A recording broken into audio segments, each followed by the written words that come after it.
সালামু আলাইকুম। কুমিল্লার ভাষায় একটা কথা আছে, এবাডায়ে ফুলার মা এবাডায়ে কন্যার মা, মানে একই ব্যক্তি দুইজনের মা হয়ে গেছেন। এটা আসলে একটা কি বলা হয় যে ধরেন যখন একজন ব্যক্তির বিভিন্ন কথাতে মানুষ ইনফ্লুয়েন্স হয়, যে কখনো এদিকে আমরা দৌড় দিচ্ছি, কখনো ওইদিকে দৌড় দিচ্ছি, এর মাঝখানে যখন কোনো কোনো কথা আসে, এই কথাগুলোর অর্থ উদ্ধার করা অনেকটা কষ্টকর। অলরেডি আমাদের কি বলা হচ্ছে, নির্বাচন কমিশনকে প্রধান উপদেষ্টা ডক্টর ইউনূস তিনি চিঠি দিয়ে দিয়েছেন যে আগামী ফেব্রুয়ারিতে নির্বাচনের প্রস্তুতি নিতে। কমিশন সেইভাবেই কাজ করছে, কিন্তু হঠাৎ করে নাসিরউদ্দিন পাটোয়ারির ফেব্রুয়ারিতে নির্বাচন হবে না এই শব্দ যখন সামনে আসলো, তখনও বিষয়টা সবাই হালকাভাবে নিল যে না, ডক্টর ইউনূস তো তার জায়গায় আছেন। মালয়েশিয়া গিয়েও তিনি বলছেন, কিন্তু মালয়েশিয়াতেই তিনি একটা টেলিভিশনকে দেওয়া সাক্ষাৎকারে যে বক্তব্যটা সামনে এনেছেন, এই বক্তব্যকে কেন্দ্র করে কারো কারোর মধ্যে নির্বাচন আদৌ ফেব্রুয়ারিতে হবে নাকি এর আগে নতুন কোনো নাটকীয় মোড় এনসিপির মাধ্যমে অথবা জামাত ইসলামের মাধ্যমে অথবা অন্য কোনো কারণে মানে এই নির্বাচন পেছানোর কোনো কাহিনী বা প্রেক্ষাপট দৃশ্যপট তৈরি হতে পারে কিনা। কেন এতগুলো কথা বললাম? বিচার এবং সংস্কার ছাড়া নির্বাচন মানবে না, এটা জামাতও কিন্তু বলছে, এনসিপি বলছে।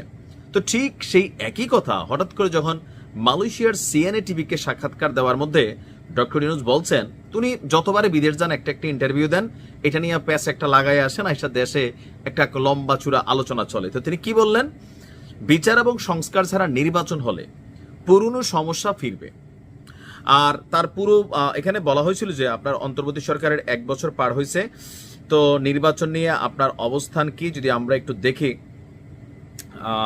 লম্বা চূড়া, যে আচ্ছা আপনারা কি ধরনের নির্বাচনের দিকে এগোচ্ছেন, এই প্রশ্নটা ছিল। তিনি বলছেন, যদি আমরা নির্বাচন দিয়ে শুরু করি তাহলে আমাদের সংস্কারের প্রয়োজন নেই।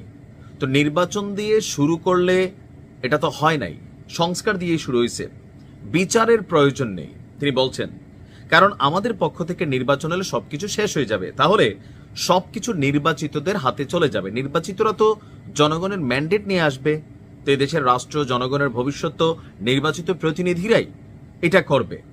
আচ্ছা, তো তিনি বলছে কল্পনা করুন অন্য দুটি কাজ না করে আপনার নির্বাচন হয়েছে, তারপর আপনি আবার সেই পুরনো সমস্যায় ফিরে যাবেন। এই কথাটা একটা তফসির করার মতন বড় পেচকি অবস্থান একটা কথা। কারণ বিচার এবং তিনি এখানে যে জিনিসটা আনছেন যে সংস্কার, তো সংস্কার কমিশনের সংস্কার আসলে কতদূর অগ্রগতি হয়েছে? বিচার, আওয়ামী লীগের বিচার মাত্র শুরু হয়েছে। আমি জামাতের অনেক নেতাকে চিনি যারা এগুলো নিয়ে বিভিন্ন ধরনের স্টেটাস বা ফেসবুকে কমেন্ট করছেন অথবা পোস্ট করছেন। তো এই টোটাল এনসিপির বক্তব্য আমরা যদি সবকিছুকে একটা লাইনে আনি, line A B C D equal to একটা লাইনে সংযুক্ত করলে নির্বাচনের আগে বিচার এবং সংস্কার।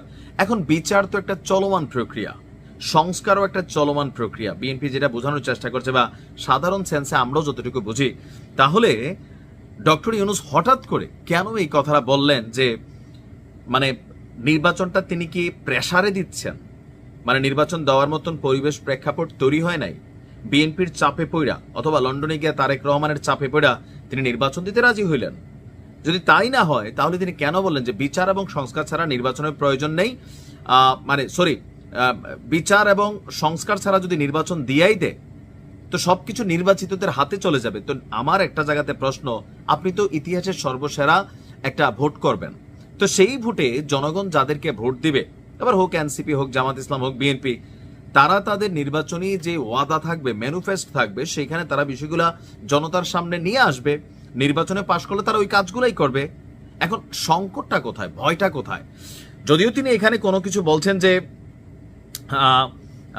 কি বলা হয় যে এই মুহূর্তে নির্বাচন নিয়ে কোনো শঙ্কা নেই, নির্বাচন হবে, কিন্তু ওনার এই এক কথায় এই মুহূর্তে আবার নির্বাচন নিয়ে কিন্তু বিএনপির মধ্যে একটা টেনশন তৈরি হচ্ছে বা জনগণের মধ্যে একটা সংখ্যা তৈরি হচ্ছে যে সরকার অনেক কিছু বলেন, পরবর্তী সময় এনসিপি এবং জামাতের যৌথ চাপে অনেক কিছু কিন্তু প্রেক্ষাপট পরিবর্তন হয়েছে। এমন কোনো কিছু কি ঘটবে? যদিও জামাত নির্বাচনের ব্যাপারে বলছে যে তারা আগামী ফেব্রুয়ারিতে নির্বাচনের জন্য প্রস্তুতি নিয়েছে, ডিসেম্বরও দিলেও তাদের সমস্যা নেই, তবে নির্বাচনের জন্য একটা প্লেইং লেভেল ফিল্ড সেটা তৈরি করা সরকারের দায়িত্ব। আর বিচারের ইস্যুটা এখানে খুবই গুরুত্বপূর্ণ। আবার অনেক জামাতের নেতারা সংস্কার ইস্যুতে কথা বলছেন। তো সবকিছু মিলিয়ে নির্বাচন কি চাঁদের দেশে যাবে নাকি আগামী ফেব্রুয়ারিতে সরকার করবে, এ নিয়ে কিন্তু নতুন একটা বিতর্কের সুযোগ হলো ওনার এই 4 লাইন বক্তব্যে। এখন এটার ব্যাখ্যা তিনি ভালো জানেন, আসলে কি বুঝাইতে চাইছেন আর আমরা হয়তো বা ভুল বুঝলাম কিনা। ভালো থাকুন।